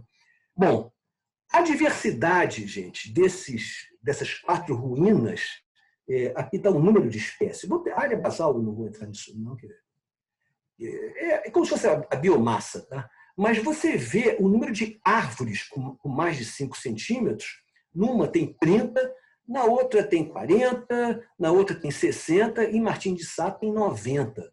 Gente, isso aqui tudo, no século XIX, era nada, era pasto e canavial. E hoje a Mata Atlântica voltou com uma quantidade muito grande, né? Para terminar, isso aí mostra para a gente provavelmente duas coisas. Uma é o fato de que a paisagem mente, como dizia Claval, a paisagem esconde. Então, o negócio está tão fechado que se você analisa esses engenhos com imagem de satélite, você não vai ver nada. Você vai ver uma belíssima mata e pode pensar que é uma mata, talvez até primária, nesse caso aqui, com árvores gigantescas, né? Então, essa coisa leva a paisagem vai escondendo esse passado, ela vai escondendo o trabalho humano. Isso aí é uma coisa muito grande. Então, para concluir, esse caminho era um caminho de mão dupla. Vinha café e subiam escravos clandestinamente para trabalhar nessas fazendas de café, tá? Então, para concluir, né, isso aí foi muito bem, até que, quando chegou em 1890, chegou o trem em São José do Barreiro para carregar o café. Então, essa estrada foi aposentada, mas o café já estava em franca decadência e acabou. Então, gente, só para concluir, agora é concluir mesmo, tá? Então, pegando aqui um pensamento de Leff, que deu uma palestra ontem lá para a gente, anteontem, a história ambiental é, portanto, a história de histórias não contadas. A natureza não fala. E os pobres, os colonizados, os dominados, os escravizados e os derrotados foram silenciados. A subjugação da natureza foi um processo silencioso, invisível e impensável devido aos paradigmas civilizatórios, que justificavam a exploração da natureza em nome do progresso e do poder. Então, gente, a história ambiental, então, ela é muito importante para contar histórias não contadas, histórias que estão subjacentes. E a gente tentar aprender um pouco mais com a diversidade que a gente tem hoje, a biodiversidade, que é tão importante, é fundamental, os serviços ecossistêmicos são tão fundamentais, a provisão de água é tão fundamental, fixação de carbono é tão fundamental, mas isso tudo passa por um encontro entre trabalho humano escravizado e dinâmicas da natureza que permitiram voltar. Essa fachada atlântica, por ser muito úmida, não só impedia a formação do campo de altitude lá em cima, como facilitou muito a regeneração natural, o que não aconteceu do lado de lá, do Vale do Paraíba. Gente, muitas graças, muito obrigado. Tá? E eu esqueci de falar, gente, coisa mais mal educada, para vocês poderem ter interrompido a gente a hora que for. Desculpa por ter lembrado. E eu e Lucas agora estamos aqui à disposição para a gente conversar um pouco. São 20 para as 7, a gente ainda tem um tempinho. Rogério. Oi. Eu queria primeiramente agradecer muito você e Lucas por essa aula. Estava difícil de parar de ouvir vocês, assim, ficar ouvindo eternamente. E o Bernardo fala isso, e agora com toda razão, assim, o ruim da gente estar online é que a gente não escuta a salva de palmas, né? Vocês estariam ouvindo agora. Muito obrigada por tudo, por estar aqui, por ter aceitado o convite e ter trazido, assim, tanto tempo. Aí, ó, salva de palmas. Salva de palmas, muito obrigado. A gente faz o agradecimento, né? Exatamente.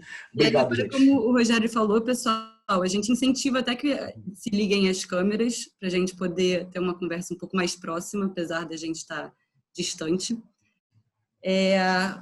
E aí podem levantar a mãozinha, eu acho que tem um botãozinho no Zoom que você pode levantar a mãozinha ou escrever no chat que quer falar. A gente já tem uma primeira pergunta, o Carlos falou um tempo atrás que queria fazer uma pergunta a ele. Carlitos, por favor, faça as honras, abra o microfone e faça as perguntas e o pessoal pode se preparando e se inscrevendo na lista. Obrigado, Joana. Tá me ouvindo? Perfeitamente. Ótimo. Rogério e Lucas, eu quero parabenizar, assim, eu acho que foi uma aula, eu ficaria escutando, eu acho que por mais algumas horas a história daqui, né, tão próximo da gente, vem tanta coisa na cabeça com a fala de vocês, né, essa questão da história apagada, e às vezes a história é apagada com direcionamento, né, sabem por que apagam a história, né. Eu não sei como está hoje o ensino disso nas escolas, mas eu nunca tinha ouvido falar nada sobre o Rio assim, mais próximo da gente, né? A gente fala sobre a coroa que veio para cá, mas a gente conhece muito da história europeia, né? E daqui a gente não tem acesso, né? Então, eu acho que é fundamental o trabalho de vocês e a cada slide a gente fica com mais sede de saber, assim. O primeiro contato que eu tive com o grupo de vocês foi com a Belle e que eu fiquei muito instigado, assim, com o trabalho dela e a cada vez que vocês falam eu fico mais instigado ainda. A minha pergunta é sobre a questão das áreas abertas que tem espécies da África, né, africanas, que vocês falaram, e que é descrita como campos abertos, né? E aí eu queria saber um pouco se já tem algum estudo falando sobre se tem um tempo de abandono, se essas áreas elas conseguem se reestruturar, né, naturalmente, ou essas gramíneas têm um potencial invasor tão grande que mesmo com o tempo abandonado, elas continuam lá e vão continuar, né? Eu queria saber se tem algo sobre isso, se vocês têm uma noção sobre isso, que eu vi que é um estudo que está começando agora, né? Então, o meu interesse seria mais nessa questão biológica dessas áreas, né, de recuperação e tudo mais. E obrigado aí. Que é a mesma pergunta da Helena Gepet, que está colocando aí. É gozado que esses encontros de Zoom são muito gozados. A Helena está na Itália. Outro dia eu estava lendo, eu estava dando aula, tinha uma pessoa em Volta Redonda, eu acho que a Helena estava assistindo na Itália, tinha um cara dirigindo e um cara no banheiro, ou seja, todas as situações possíveis, né? A aula estava assim. Bom, vamos lá. Mas, obrigado, Carlos, pela sua pergunta, que eu só estou lembrando aqui que é a mesma da Helena, né? Vamos botar mais... Outra coisa, rapidinho. Se precisar de voluntário para dar esse pedal aí, eu tô aqui. Opa! Tá? Tranquilo. Pessoal, mais alguém quer fazer uma pergunta? Que aí a gente já pega logo umas 3, eles respondem direto. Não precisam ficar tímido, pessoal. Eu sei que deve ter muita coisa interessante para perguntar, então agora é o momento. Aí, ó, o Pedro Cotrim quer falar. Pode fazer essa pergunta. Oi, Pedro. Som. Está me ouvindo, não? Perfeito. Alto e claro. Rogério, eu particularmente não estou nem no banheiro, nem dirigindo, nem na Itália. Mas eu estou em Itatiaia. Olha. Itatiaia. Você não mencionou nesse seu estudo histórico, você não mencionou uma coisa que foi realizada por meu bisavô, que foi bastante importante. Lá na época da assinatura da abolição dos escravos, essa região toda aqui de Itatiaia e Resende tinha inúmeros cafezais. E os responsáveis pelos cafezais, eles se endividaram muito na medida em que deixaram de ter a mão de obra fácil dos escravos. E esse endividamento ele foi muito crítico, porque todos eles eram tomadores de dinheiro emprestado do Banco do Brasil. E o Banco do Brasil, naturalmente, precisava transformar aquilo que havia sido feito de empréstimo em dinheiro, porque não adiantava nada ter como garantia as terras, porque o Banco do Brasil quer dinheiro, não quer terra. O resultado foi que, nessa oportunidade, o meu bisavô, que deve ter nos seus estudos e nos seus históricos, você deve conhecer, chama-se Eduardo Torres Cotrim, Eduardo Augusto Torres Cotrim. Eduardo Augusto Torres Cotrim escreveu um livro que hoje é muito respeitado e muito conhecido pelos fazendeiros, chama-se Fazenda Moderna, editado em 1913. Eu já tive esse livro em mãos, tá? Quando foi feito esse lançamento do livro, que foi publicado na Bélgica, foram feitas algumas edições especiais para os bibliófilos. Quando você faz essas edições especiais aos bibliófilos, são sempre 12 volumes. O volume número 1 foi dedicado pelo meu bisavô ao ministro da Agricultura à época. E, por acaso, o ministro da Agricultura faleceu, o filho herdou o livro do pai, e, por acaso, esse filho era cliente de meu pai, que era médico cardiologista. E, então, esse filho do ex-ministro da Agricultura à época, 1913, esse filho desse ministro da Agricultura fez de presente ao meu pai. Então, o número 1 desse livro, Fazenda Moderna, foi herdado pelo meu pai, que vem a ser neto, né, do Eduardo Augusto Torres Cotrim. Não importa o livro. Hoje, o livro está guardado no Instituto Campo Belo, em Itatiaia, aos cuidados de meu primo, Marcos Cotrim Barcelos. Vale a pena você conhecer o Instituto Campo Belo. E ali, no Instituto Campo Belo, onde hoje está montado o Instituto Campo Belo foi o abrigo de um sem número de tropeiros que vinham com as mulas, carregando as tais 180 quilos de sacas de café, e ali ele abrigava todos estes, vamos chamar, transportadores do café. E em Itatiaia foi constituído, na época, um grande polo de granja leiteira. A granja leiteira foi ela toda desenvolvida por um projeto feito pelo meu bisavô.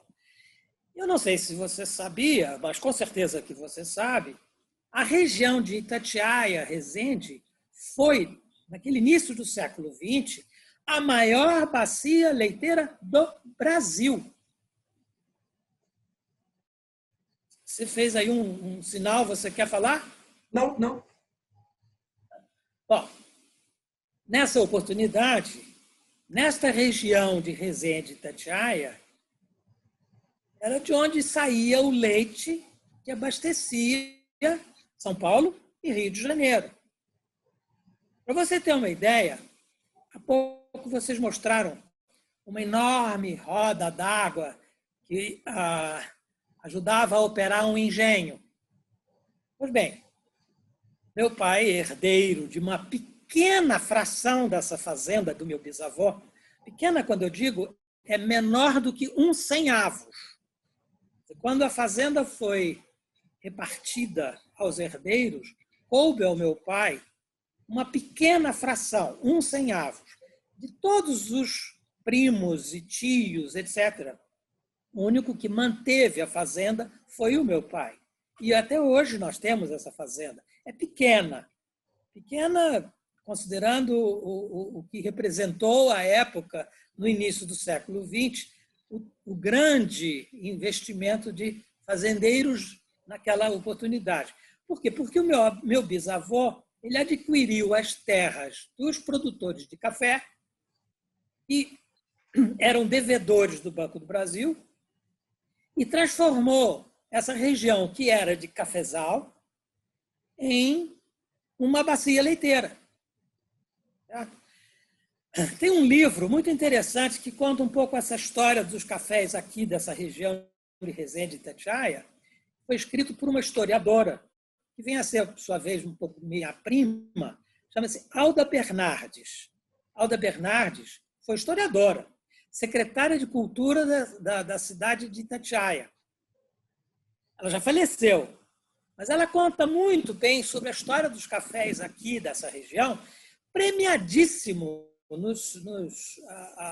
nas exposições de café, nos torneios de qualidade de café na época na Europa, e era assim premiado, primeiro lugar, melhor qualidade de café, etc. E, infelizmente, não teve continuidade em razão dos custos, né? Os custos aqui na nossa região, eles não conseguiram superar e acabou se transformando em bacia leiteira. O local onde fica a fazenda do meu pai foi construída uma pequena usina hidroelétrica com aquela roda d'água, uma usina tipo Pelton, né? Que são aquelas pequenas canecas d'água que jogam você. Então, gerava energia. Essa geração de energia ela produzia condição de fazer gelo, e blocos de gelo eram usados para colocar dentro dos vagões de trens. Tinha uma estação de trem específica em Itatiaia, na época, a estação Campo Belo, e levava leite para Rio e para São Paulo, nesses vagões com pedras de gelo produzidas aqui no local onde é a fazenda de meu pai. Quer dizer, a gente tem um ponto... Ô Pedro, eu vou pedir um favor a você, que é o seguinte, esse papo a gente tem que estender ele mais, não dá para rolar. Eu vou pedir que você me deixe seu e-mail para a gente ter uma continuação, porque eu estou muito interessado nas informações que você está dando, mas a gente queria ver se... Oi? Pois é. Eu só queria colocar de que o café nessa região era uma coisa extremamente preciosa e que em razão da impossibilidade de dar continuidade pelo fato dos custos serem elevados, o meu bisavô criou e desenvolveu aqui nessa região uma bacia leiteira, escreveu esse livro, e essa bacia leiteira teve uma importância significativa no contexto de produção de leite no Brasil. Hoje já completamente diferente, claro, não tem nada mais, não existe mais. O meu pai seguiu um pouco essa produção de bacia leiteira feita pelo meu bisavô e, infelizmente, o papai já faleceu há quase 20 anos. Nós continuamos um pouco, mas é praticamente impossível um pequeno produtor dar continuidade a uma produção de leite, embora tenha sido assim de uma condição especialíssima. Em 1950, quando o papai herdou essa fazenda, ele deu início a uma produção de leite com ordenha mecânica e nós não tínhamos nem energia elétrica aqui. A própria usina de caneca d'água, a usina Pelton, faltava um monte de canecas. Nós tínhamos uma energia que oscilava demais, quer dizer, sem eficiência nenhuma, mas a gente funcionava com um motorzinho desses de Brix, pequenininho, que funcionava o sistema de vácuo e fazia a ordenha mecânica funcionar. Nós tínhamos ordenha mecânica funcionando aqui em 1952, uma coisa pioneira. E, enfim, esse foi um pouco do histórico que se deu aqui nessa nossa região sobre produção de leite e bacia leiteira, e que era anteriormente produção de café. É muito interessante isso. Agora, como é que eu mando para você aí? Você quer me dar o seu e-mail? Manda pelo chat, por favor. Manda pelo chat o seu e-mail que eu escrevo. Levo aqui uma mensagem no meu e-mail. Tá bom. Ok, Rogério. Então, muito obrigado, Pedro. Continuidade. Muito obrigado. Muito obrigado. O seu testemunho. Eu acho que testemunha viva da história, né? Bom, vamos lá, gente. Se alguém mais... Vou mandar aqui o meu e-mail, tá? Muito obrigado, Pedro. Muito obrigado. Um bom dia para você, uma boa tarde. Para você também, apreciei muito as suas palestras. Muito obrigado. O Lucas também agradece. Um abraço para você. Ok? Alguém mais quer colocar alguma coisa? Sim, o Jonathan, que está sob o nome de Gabriela Lima, ele pediu para fazer uma pergunta também, de repente para juntar com o anterior. Aí, Jonathan, pode falar. Boa noite, pessoal. Vocês conseguem me ouvir? Perfeitamente. Primeiramente, Rogério, Lucas, eu cheguei no trabalho de tarde, estava cansado, mas a aula foi muito boa, gostei muito da apresentação. Escutei muita coisa que eu nunca ouvi falar e a minha pergunta vai um pouco nessa direção do que vocês apresentaram aí. Acho que alguém, em algum momento aí, falou que a gente aprende a história da realeza que veio para o Brasil. A nossa história é mais voltada realmente para mostrar que a gente teve um império no Brasil, enfim. Mas aí o professor Rogério, ele mostrou para a gente o local que teve desembarque de escravos, que os escravos eram trocados por cachaça, e eu acho que essa informação é de desconhecimento de muitas pessoas. E a minha pergunta, eu sou estudante de turismo, a minha pergunta, eu escrevi aqui para ficar mais resumido, é que se vocês dois que passaram pela região de bicicleta, não sei quantos dias, aí eu não gravei exatamente quantos dias vocês passaram estudando a região, se vocês acreditam que através da atividade turística, só um minutinho, gente, que minha bateria está... Se vocês acreditam que através da atividade turística, ou seja, através do cicloturismo, através da educação ali, turismo ambiental, vocês acreditam que essas informações que a gente teve aqui hoje possam passar um pouco do ambiente da academia, que eu observei aqui que realmente a academia está mais presente aqui, para o público comum? Se vocês acreditam que essa região que vocês andaram estudando tem um potencial de, através do turismo, fazer com que nós eduquemos, espalhemos essa história para mais pessoas, assim. Ok. Lucas, vamos pegar essas três intervenções? Lucas, por favor, Você começa aí, depois eu dou um arremate, se for o caso. Então, eu vou começar por ordem cronológica, começar falando da pergunta do Carlos. Gostaria de agradecer também pelas perguntas, pessoal. Muito obrigado por todas, nessa diversidade que a gente aprende mais, e elas foram bem diversas, né? Bom, o Carlos perguntou sobre essas áreas abertas, né? Dessas espécies africanas, esses campos abertos, e de certa forma, por que não virou, né? Não voltou a ser floresta.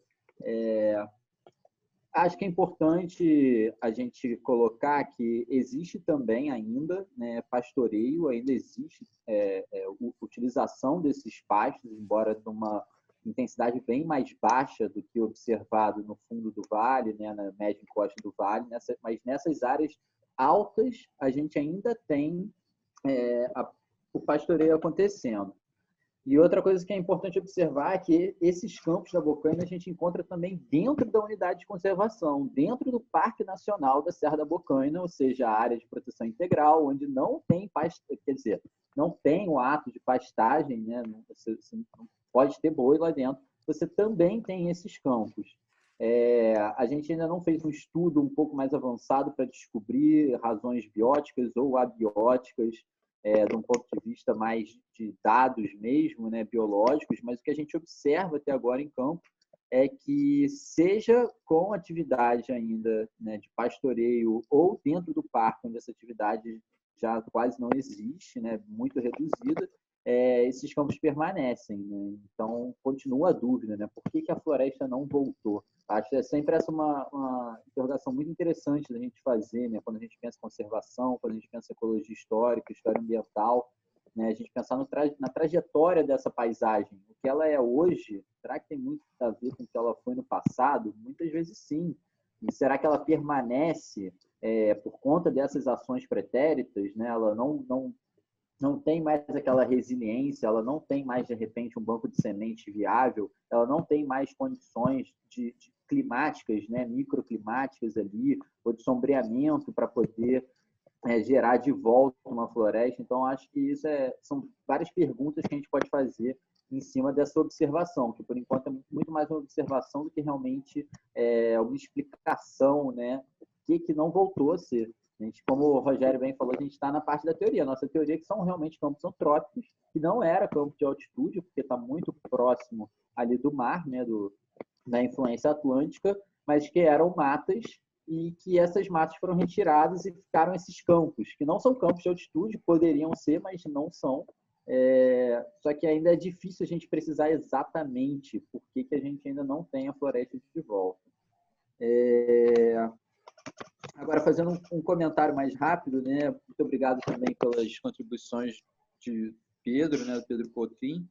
E aí eu gostaria de lembrar um trabalho que Mariana Quinteiro, o Marco e o professor Rogério fizeram também lá em Itatiaia, conversando com muitos tropeiros, entrevistando muitos tropeiros, justamente nessa região de Itatiaia, e acho que eles também falam desse Instituto Campo Belo, dessas paradas desses tropeiros, fazendo um trabalho mais voltado, né, de certa forma etnográfico, né, Roger, sobre os tropeiros, e muito interessante sobre essa região aí da Mantiqueira, né, de Itatiaia, de Resende. E realmente esse processo que foi essa alteração super importante, essa conversão de certa forma, né, das fazendas de café em uma grande bacia leiteira, é um processo muito importante, e acho que também de certa forma negligenciado, né? Então foi muito legal o Pedro poder trazer isso. E gostaria de agradecer também a participação do Jonathan. Jonathan, muito obrigado aí pela pergunta. E aí eu gostaria de falar para você, Jonathan, que o turismo já acontece lá, né, nessa região. É um pouco incipiente, é um turismo que conta com essa questão histórica, né, do café, é um turismo que, pelo menos na parte mais baixa, ali no fundo do vale, onde estão as fazendas de café, existe um turismo voltado, um turismo mais histórico. Atualmente, algumas dessas fazendas já têm uma postura um pouco diferente nesse contar da história, né? Uma postura um pouco mais atual, digamos assim. ressaltando também a agência, né, dos humanos escravizados, dos africanos escravizados, trazendo essa história também de muito sofrimento, não só contando o lado dos barões do café, dos homens brancos. Não sei se vocês lembram, assim, teve até uma grande polêmica alguns anos atrás, não foi na parte do Paraíba Paulista, mas foi na parte do Paraíba do estado do Rio de Janeiro, que tinha uma fazenda que era meio que assim, sinta-se um barão do café, e aí as pessoas iam lá, e aí estava todo mundo vestido meio que em traje de época, e as pessoas negras vestidas de escravo, era uma questão bem complicada, assim. Ainda os escravos te servindo prática... na mesa, né? O negócio... Lucas, eu fui nessa fazenda numa aula de campo e eu fui recebido por uma mucama. Você negro foi recebido por uma mucama, olha só. Realmente... Mas aí pararam com isso. O negócio pegou muito mal, entendeu? Eu soube que pararam. Pegou bem mal. Mas, felizmente, a gente já está tendo algumas propriedades que estão fazendo estão proporcionando uma outra visão sobre isso. E só falando agora da parte mais alta, né, que foi onde o professor Rogério pôde se debruçar mais, dentro do parque existe uma trilha que eles chamam de Trilha do Ouro, apesar de ouro não ter sido a coisa que mais passou por ali, ficou com esse nome de Trilha do Ouro, que é percorrida em 4 dias. Você sai ali da cidade de São José do Barreiro e atravessa até o outro lado, em Mambucaba. O problema é que, assim, de conservação realmente não está das melhores. A gente poderia ter placas explicativas, né? Se você realmente já não for com material levantado anteriormente sobre aonde você está indo e qual o percurso que você está fazendo e qual a importância histórica daquilo tudo, realmente acho que você só faz uma trilha bem bonita. Você passa pela 7ª maior cachoeira do Brasil, enfim. Mas realmente essencial para essa trilha ser explorada do ponto de vista de... São um monte de coisas. A gente tem a história dos barões, tem o inventário lá do Padre Veludo, mas a história do vencido nós não temos, né? E realmente, e é interessante que a paisagem conta um pouco dessa história, né? E então, colocando ainda nessa colocação, por que a mata não voltou, né? Bom, eu acho que tem uma incompatibilidade muito grande entre o último uso pode ter sido qual foi, mas se entrou gado, a coisa é muito pior para voltar, mas é muito pior. Então, na região daqueles engenhos que eu mostrei para vocês, em Paraty, não teve gado. Então, teve gado, está ao lado do mar, quer dizer, tem umidade constante, precipitação da ordem de 1.800 milímetros, 2.000 e tantos milímetros por ano, bem distribuída, a mata volta assim. No alto da Bocaina, o gado, de certa forma, continua, mas é interessante que a gente vê algumas espécies que estão justamente voltando, tentando colonizar algumas espécies arbóreas da mata de altitude. No caso, é a candeia, o pinheirinho podocarpus e roupala. São 3 espécies muito características desse tipo de matas nebulares que estão tentando voltar. Mas ali tem, de vez em quando, tem uns incêndios e ainda tem um pouco de gado. Mas eu acho que se parassem os incêndios, e eu tenho a impressão que a mata voltaria, mas nunca mais seria um campo de novo, ok? Ô, Rogério. Pois não? Rapidinho, só falando no que você está falando, eu trabalhei muito tempo ali no Poço das Antas, né? Ali com os micos. E a reserva já foi decretada faz muitos anos, né? E eu lembro que tinha uma área de capim-gordura e não crescia nada, assim. Não nasce mais de nada, 10 anos, não nasce nada. O capim-gordura fica estabilizado ali, né? Congelado, né? Paisagem Desse congelada, jeito. né? Isso é verdade. Ô, Jonas, tem só um comentário muito interessante, a sua pergunta, muito obrigado. Ela faz pensar assim, qual o papel do turismo, né? E é interessante que o lado mais paulista, né, que eles até dão uma identidade, assim, os projetos de turismo, né, o Vale Histórico do Café. Então tem fazendas que já viraram tipo museu, dão umas aulas, não é aquela coisa tão alienada quanto essa que você visitou em Vassouras, mas tem coisas bacanas sendo feitas e muito tentativa de resgate cultural, né? Mas, ao mesmo tempo... Gente, eu esqueci o que eu estava falando. Vai ver que era mentira. Mas o que eu estava falando do negócio dessas fases. Do turismo. Do turismo, né? Então, eu acho que esse turismo ele tem que ser um turismo consciente, em que a pessoa aprenda a história, né? E, por outro lado, o turista tem que ter atrações. Então, o cara vai para o Vale Histórico do Café. E eu brinco com o pessoal de lá, que lá é o Vale Histórico do Café Melita, porque não tem café. Ninguém planta mais café. Poderia ter uma plantação de café que fosse um café gourmet, até para consumo local. O cara vai lá e toma. Ó, isso aqui é um café que era produzido aqui no século XIX, agora está aqui e ali, né? Mas virou o Vale Histórico do Café Melita. Né?